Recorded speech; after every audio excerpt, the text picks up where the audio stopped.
When the guns finally stopped, the silence didn't feel like peace. It felt like the air had forgotten how to breathe. The fields of northern France lay still beneath a dull, pewter sky, a landscape torn open, soaked, and stunned into quiet. Mud swallowed the memory of men, rifles half buried like broken limbs, and a faint wind moved through the wire as though searching for something that no longer existed. For the first time in weeks, there were no orders, no screams, only the low hum of distant crows and the soft, uneven drip of water from a shattered helmet. In that quiet, the human mind struggled to catch up. Soldiers blinked at the stillness, their bodies twitching as though the ground might explode again at any second. You could hear the thud of boots shifting nervously, the creak of leather straps, a cough quickly swallowed. And then, gradually, an awareness that they were alive, still here, inside this strange pause that didn't yet have a name. Some crossed themselves, others simply stared at the horizon, where smoke rose in slow, ghost-like ribbons. The silence became a mirror. It showed everything that noise had hidden: fear, exhaustion, the fragile thread that kept a man tethered to his own humanity.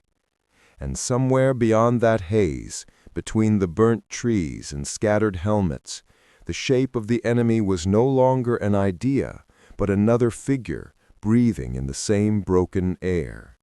The war had not ended, but something inside it had, a small, invisible truce between the living and the dead. The German prisoners arrived in quiet lines, their boots leaving shallow prints in the soft, rain-fed earth. Their faces carried the same hollow fatigue as the men who guarded them, that peculiar stillness of those who had seen too much, spoken too little.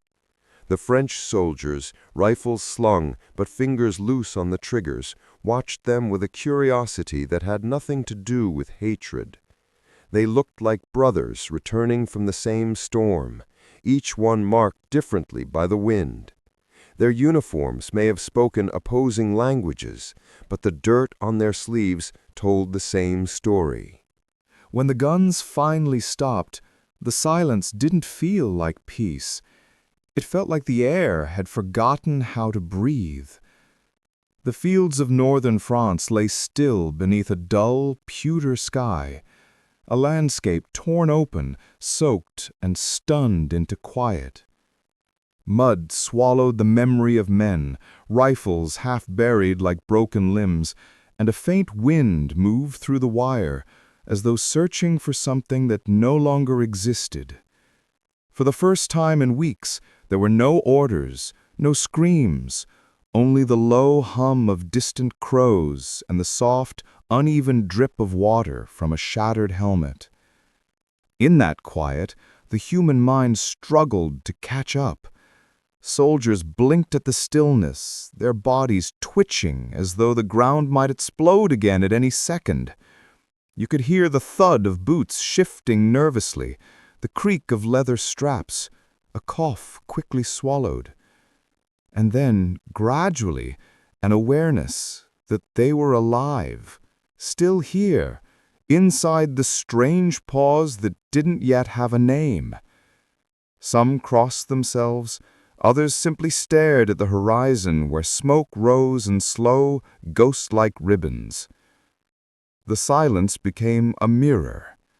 It showed everything that noise had hidden: fear, exhaustion, the fragile thread that kept a man tethered to his own humanity. And somewhere beyond that haze, between the burnt trees and scattered helmets, the shape of the enemy was no longer an idea, but another figure breathing in the same broken air. The war had not ended, but something inside it had. A small, invisible truce between the living and the dead. The German prisoners arrived in quiet lines, their boots leaving shallow prints in the soft, rain-fed earth. Their faces carried the same hollow fatigue as the men who guarded them, that peculiar stillness of those who had seen too much, spoken too little. The French soldiers, rifles slung, but fingers loose on the triggers, watched them with a curiosity that had nothing to do with hatred. They looked like brothers returning from the same storm, each one marked differently by the wind. Their uniforms may have spoken opposing languages, but the dirt on their sleeves told the same story. The camp itself was no more than a scattering of wooden huts and barbed wire fences that sagged from the weight of the weather. Inside, the prisoners moved slowly, speaking in murmurs, their German clipped by weariness. A few French guards exchanged glances, not unkind, not friendly, just human. They offered no words, only gestures, a nod toward a water bucket, a silent motion to sit. For a moment, the line between captor and captive blurred into something more primitive. Survival, routine, the dull heartbeat of endurance. In the evenings, the sky stretched pale and wide over them all, indifferent to flags and borders. The men would smoke in silence, watching the last light fall across the wire, and in that soft glow they seemed almost the same, two reflections of the same weary century. War had made them strangers, yet the quiet had made them equal. When one man coughed, others turned instinctively, ready to help, though they wore different insignias. It was here, in the space between orders, that the first fragile seed of understanding began to take root, not in words, but in the simple act of noticing another man's breath. Morning in the camp came not with trumpets or drills, but with the sound of spoons scraping against tin bowls. A pale mist lingered over the barracks, softening the shape of the wire fences until they looked less like prison walls and more like tired lines drawn by a weary hand. The prisoners rose slowly, their movements unhurried, almost synchronized, a quiet ballet of men who had surrendered to rhythm instead of resistance. Some muttered prayers under their breath. Others simply rubbed warmth back into their hands and stared at the French sky, still surprised by how gentle it looked after so much chaos. Life behind the fence was an exercise in endurance, not of the body, but of the spirit. The men built small rituals to survive the hours, mending torn shirts, sharing crusts of bread, scratching tiny marks into the wooden walls to measure days that felt identical. In the corners of the yard, a few tried to plant seeds smuggled from home, scraps of memory buried in foreign soil. The guards watched quietly, their rifles slung over shoulders more from habit than hostility. By now they had grown used to the Germans' slow, deliberate lives. The sight no longer stirred suspicion, only a muted respect for their persistence. Meals were brief, words even fewer.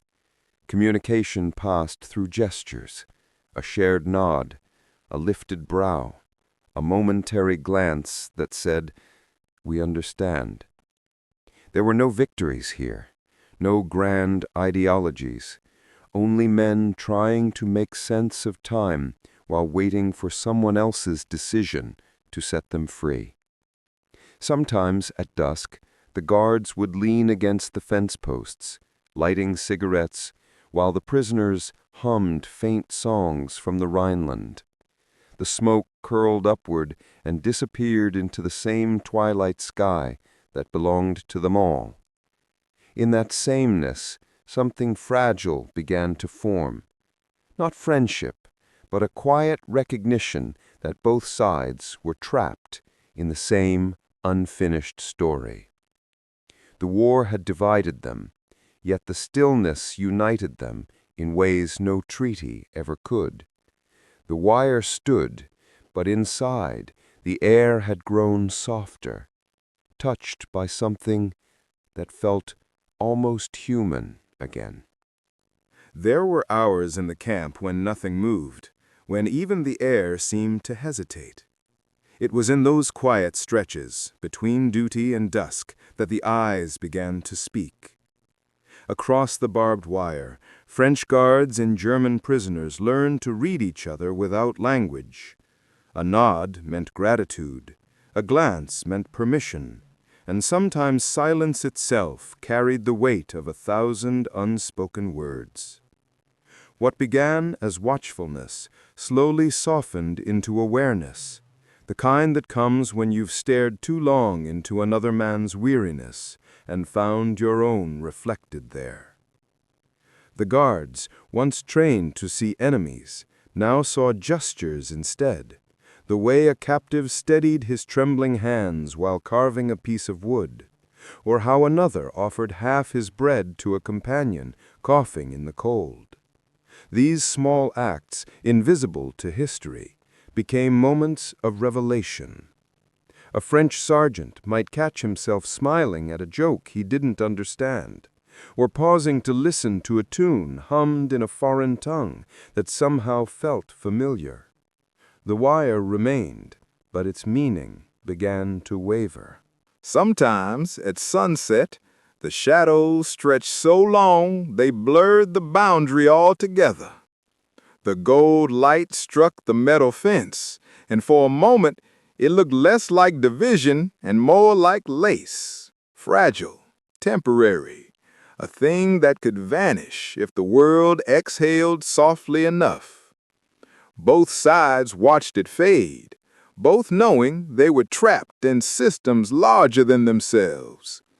Yet within that stillness was a secret, the realization that beneath every uniform, the eyes were the same color of fatigue, the same quiet plea for tomorrow. It began without ceremony, a scuffed leather ball rolling loose across the muddy yard, chased by laughter that didn't sound like soldiers at all. A French guard had found it somewhere, half deflated and forgotten, and with a mischievous grin, he kicked it toward the fence. On the other side, a German prisoner caught it with a startled reflex, holding it for a moment as if unsure whether to return it or hide it. Then, without a word, he kicked it back. The sound it made, that soft, hollow thud, seemed to echo differently than gunfire. It carried warmth. It carried the shape of something harmless. Within minutes, others gathered, curious, cautious, drawn by the absurdity of it all. Boots met earth, laughter cracked open the still air, and suddenly the camp felt alive in a way it hadn't in months. There were no teams, no flags, no language barriers that mattered. The ball simply moved, across lines, through wire, from hand to hand, foot to foot, like a messenger carrying a forgotten truth. The guards didn't stop it. Some joined in. Others leaned on their rifles and watched, smiling quietly, their hearts remembering what it meant to play. Prisoners, once defined by number and uniform, became men again, shouting names, tripping, falling, helping each other up. Even the sky seemed to notice, parting briefly to let the light pour down on the field. The laughter was not loud, but it was clean, untainted by command or fear. For a few moments, the barbed wire ceased to exist. It was just background, like grass or wind, unimportant in the face of something so simple. When the whistle finally blew for roll call, the ball rolled to a stop between them. No one claimed it. They all stood, breathing hard, smiling faintly, aware they had just done something quietly rebellious, something holy in its smallness. The game would end, but the echo of that shared laughter lingered, hanging in the air like the last note of a song the world had almost forgotten how to sing. The sound of laughter spread like smoke through the camp, thin at first, then rising, curling, filling the air until it seemed to melt the fences themselves. It wasn't loud or defiant. It was weary laughter, unsteady at the edges, the kind that bursts out of people who have forgotten what it feels like to be light. A French corporal, still in his mud-streaked breastcoat, tried to keep a straight face as a German prisoner fumbled the ball and fell flat into the dirt.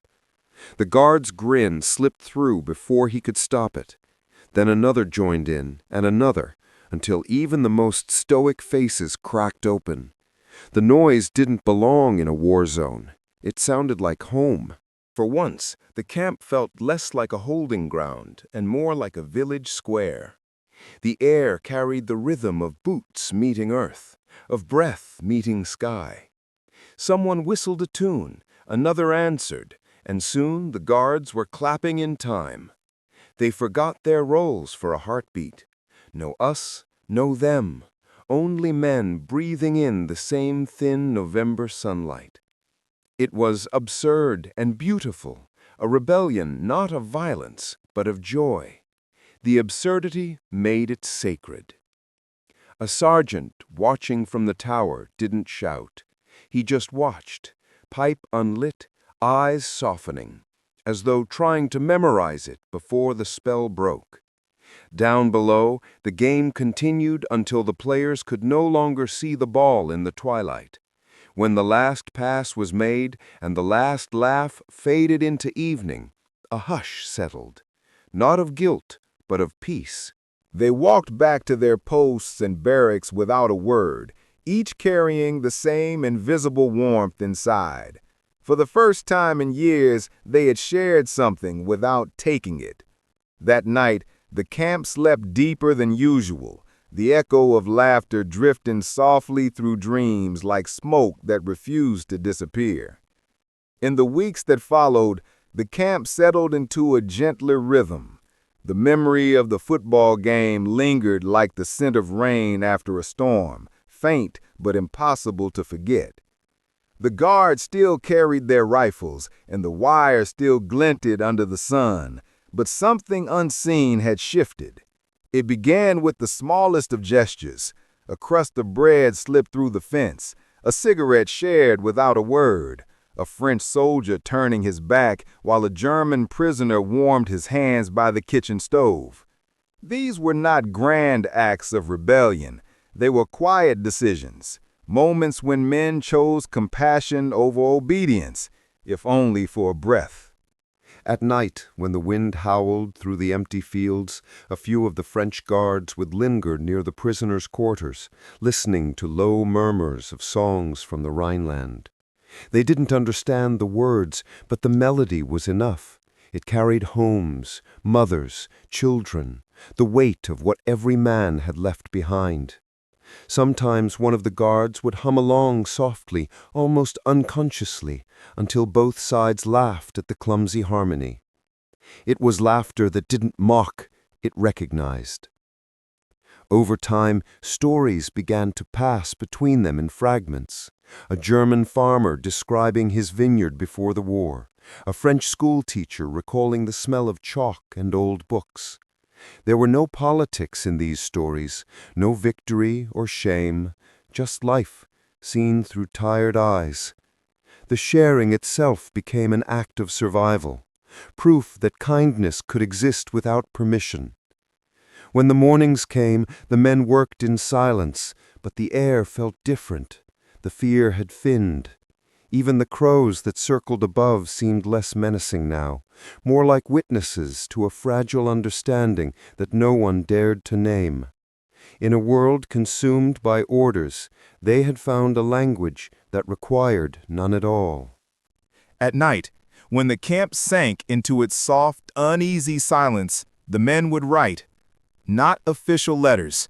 Those were censored and clean. but secret ones, scrawled on scraps of brown paper or the backs of ration lists. They wrote them knowing they would never be sent. Words poured out like breath held too long, apologies to wives, promises to children, quiet confessions to God. The Germans wrote of villages buried under snow, of wives who baked bread on Sundays, of dogs who still waited by the gate.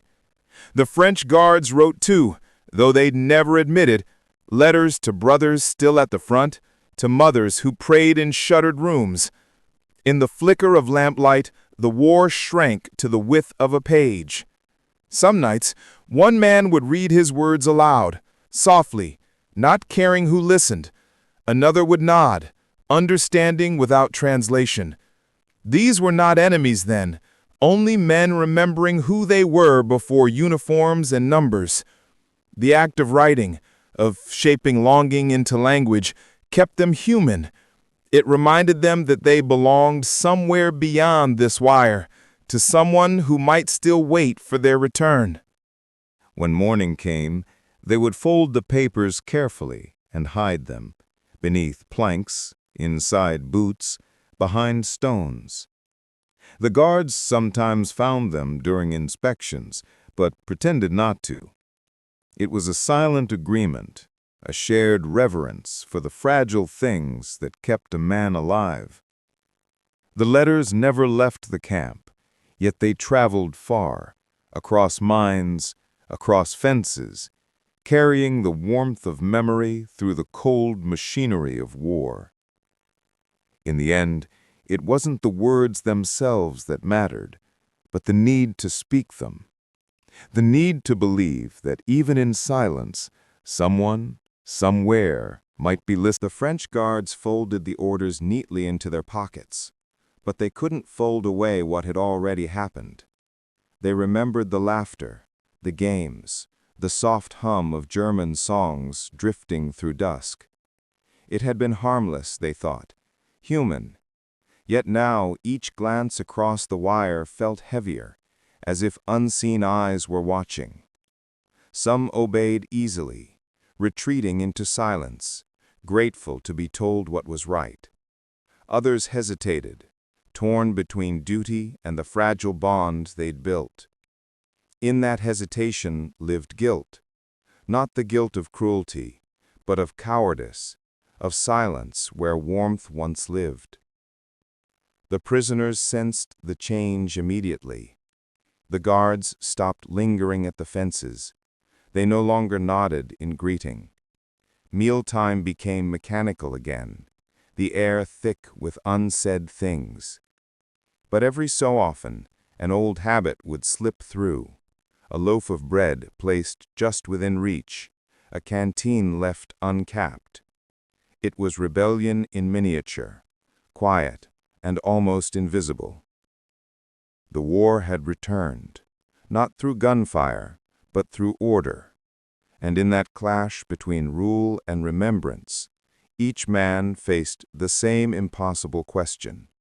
Which was harder, to obey command or to betray the heart that had remembered how to feel? It happened on a Sunday, like all the others before, the day the world seemed to hold its breath. The guards had received the orders days earlier, but hadn't yet spoken of them.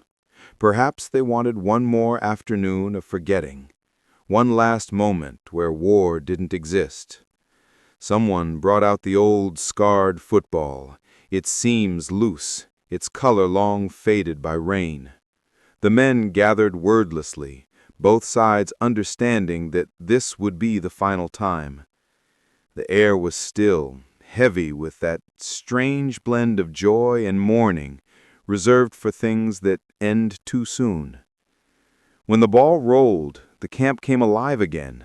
Boots struck earth, voices rose, laughter scattered like sparks. It was rougher this time, more desperate, as if each man tried to press every unspoken feeling into the movement of his body. The French guards didn't cheer as much. They only watched, memorizing faces, gestures, the curve of a smile they might never see again. Even the prisoners played with a kind of reverence, their movements careful, almost ceremonial. Every pass, every stumble carried the weight of something final. At the edge of the field, a captain looked on, his arms crossed. He didn't stop them. Perhaps he understood that rules have no place where hearts are saying goodbye. When the whistle blew for the last time, no one moved. The ball rested between them, half in light, half in shadow. For a long moment, they simply stood there, breathing the same air, holding on to silence like a prayer. Then one man, no one remembered who, reached down and picked up the ball. He wiped the mud off gently, then handed it through the wire. That night, the camp was quiet again, but the silence felt different. It wasn't emptiness now. It was memory, folded softly into the dark, waiting to be carried wherever the war would send them next. Years later, when the world had changed its flags and buried its dead, the memory of that Sunday afternoon lived on, faint but alive, like an ember under ash. The men who had once guarded, and the men who had once been guarded, went home to different countries, to rebuild lives in towns that could not imagine what had happened behind that fence. Some never spoke of it. Others told it quietly to wives or children who leaned closer, not sure whether to believe that enemies could have played football in the middle of a war. It sounded too tender to be true. In France, one former guard kept the old ball in a trunk beneath his bed. He would touch it sometimes, not as a relic, but as a reminder that for a few afternoons he had known a better version of himself. In Germany, another man grew grapes again, and when his grandchildren asked about the war, he said only, "There were days when we forgot to hate." Their eyes never fully met again, those men, but the memory linked them, a quiet thread stretched across years and borders. The world forgot their names, as it always does. But somewhere in the soil of that forgotten camp, the ghosts of their laughter still rested, soft, harmless, eternal. The story became less about who won or lost and more about who remembered. Because sometimes the gentlest moments of history survive not in books or monuments, but in hearts that refused to let them die. In the end, wars end the way storms do, not with victory, but with exhaustion. The uniforms are folded away, the flag stored in glass, and the earth swallows the noise. Yet what remains isn't the echo of commands or the tally of losses. It's the small, invisible gestures that history forgets. A loaf of bread shared through wire, a smile exchanged between languages, a ball that rolled freely when everything else was forbidden. Those moments outlast the wars that tried to erase them. Kindness, once awakened, never quite dies. It lingers in stories told softly, in the way strangers nod at each other without reason, in the unspoken knowledge that we are made of the same fragile material. The men who played that game are gone now, but the act itself remains, suspended in time like a held breath. It reminds us that humanity does not vanish under orders or ideology. It only hides, waiting for a hand to reach across the divide. If you listen closely, you can almost hear it still, the sound of boots brushing against the earth, of laughter rising against the cold, of a ball bouncing between enemies who, for one stolen afternoon, forgot to be anything but men. And in that sound lies the proof that even in our darkest hours, something gentle endures, something that refuses to surrender, something quietly, stubbornly, endlessly human.